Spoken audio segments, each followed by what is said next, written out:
Punchline, Laurence Ferrari sur Europe 1.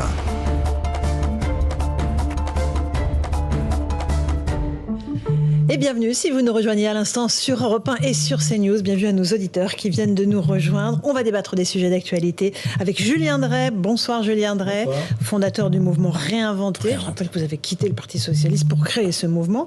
Et Maître Golnadel, Gilles-William Golnadel, qui est là. Bonsoir à vous. Bonsoir madame. On va commencer par l'actualité politique, évidemment. Premier jour pour la première ministre dans son bureau à Matignon, Elisabeth Borne.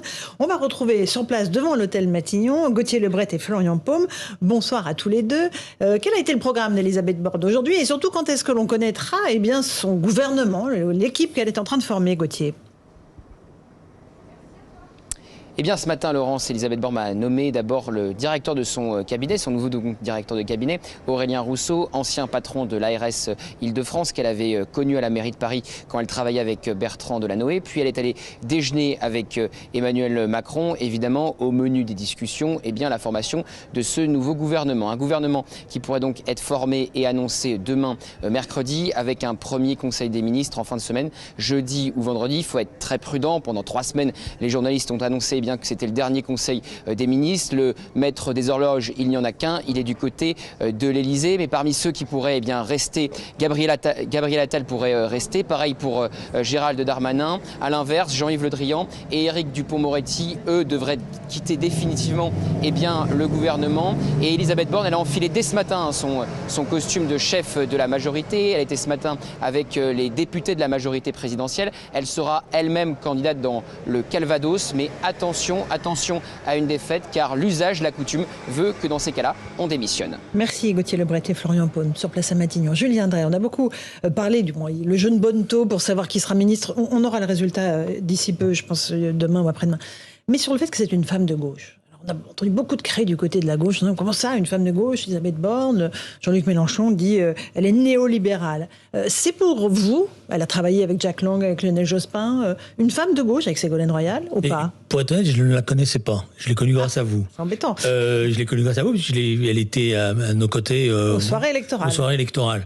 Donc après, j'ai été bosser un peu mes fiches pour voir qui elle était, parce que je voulais un peu savoir. Puis elle a été précédée de plusieurs rumeurs. D'abord, elle a un parcours remarquable, excusez-moi de le dire, du point de vue de la méritocratie républicaine, son histoire, c'est une histoire émouvante. Bon, pupille de la nation, voilà. C'est une pupille de la nation, c'est un père qui a été résistant, elle n'a pas dû s'amuser tous les jours pour pouvoir arriver jusqu'où elle est arrivée. Puis moi j'ai une tendresse pour Polytechnique parce que j'étais député de l'Essonne, donc voilà, c'est mieux que l'ENA, voilà, si vous me permettez.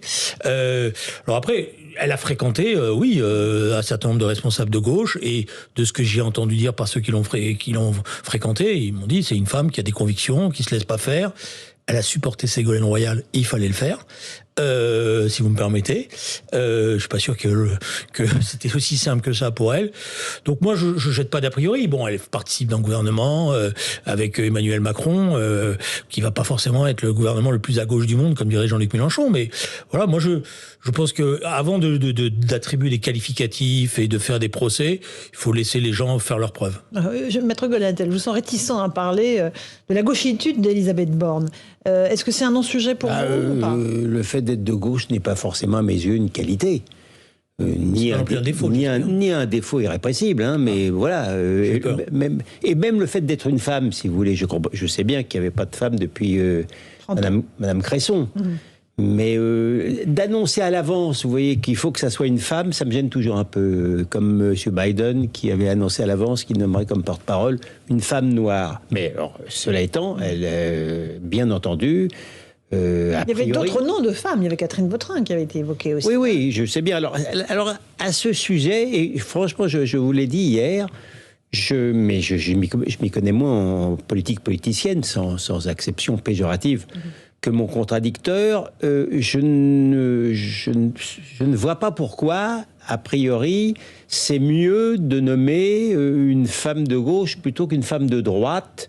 Alors même que lorsqu'on regarde la carte électorale, les résultats, même si la droite est divisée, elle n'a pas démérité sur le plan quantitatif. Donc j'imagine que ce sont de sombres calculs par rapport à la NUP ou à la NUPES, je ne sais pas exactement. La NUPES, exactement. Donc comme la gauche est unie alors que la droite est cruellement divisée, j'imagine que c'est de meilleures politiques. En ce qui concerne la Première ministre elle-même, je ne peux avoir qu'un a priori positif, puisque je ne la connais pas, je ne fais pas de procès d'intention. Alors moi, je ne suis pas spécialement impressionné par les diplômes. Je ne dis pas que c'est une tare, mais ça ne m'impressionne pas. Par contre, effectivement, le parcours personnel me paraît particulièrement méritant. Voilà, on verra, mais c'est vrai, elle n'est pas de mon bord, mais j'ai un a priori positif. Julien Drey, Éric Zemmour dit « Je serai le seul opposant de droite à ce gouvernement de gauche ».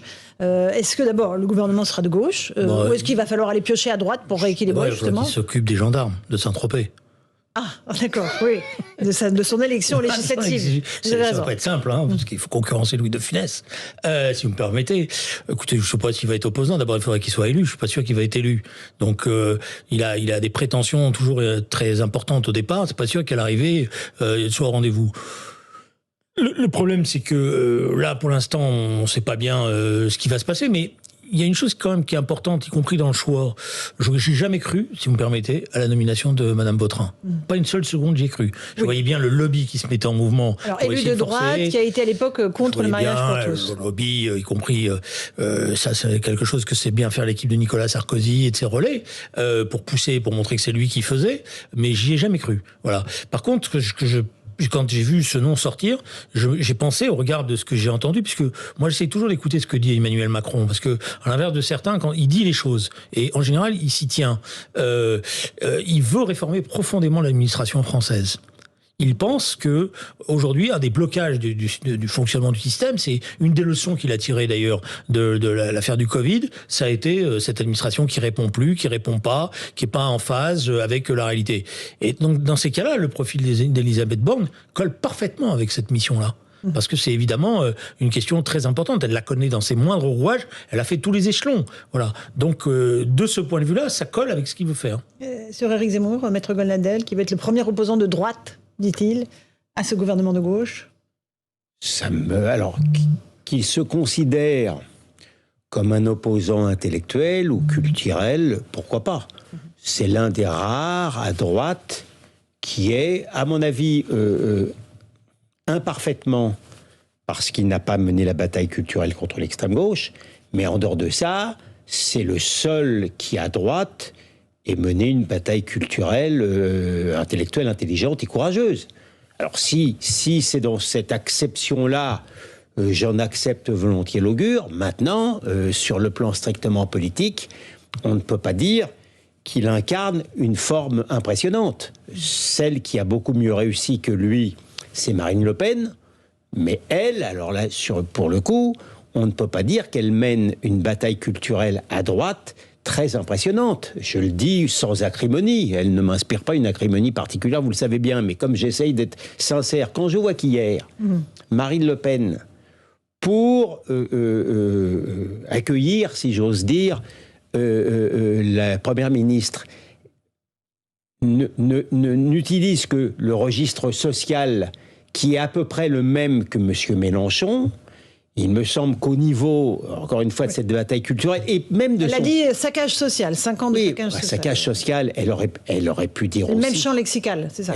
Voilà, c'est le même champ lexical, et puis elle aurait pu, tout en conservant ce champ lexical-là, dont je comprends bien l'utilité électorale, et même sur le fond, puisqu'elle ne se situe pas à droite, et pourquoi non, mais elle aurait pu quand même dire que peut-être que la Première ministre n'était peut-être pas la mieux armée pour lutter contre l'immigration excessive. Ça m'aurait paru quand même, sur le plan des idées et sur le plan électoral, plus intelligent pour dire les choses. On fait une petite pause. On se retrouve dans un instant avec Julien Drey, Maître Golnadel.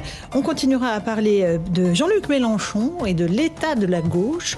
Avant de parler du Burkini, puisqu'à l'instant, Gérald Darmanin, le ministre de l'Intérieur, encore ministre de l'Intérieur, annonce que le préfet va déférer en référé laïcité la délibération permettant le port du Burkini à Grenoble. Et le cas échéant, il en demandera le retrait. A tout de suite dans Punchline sur Europe 1 et sur CNews.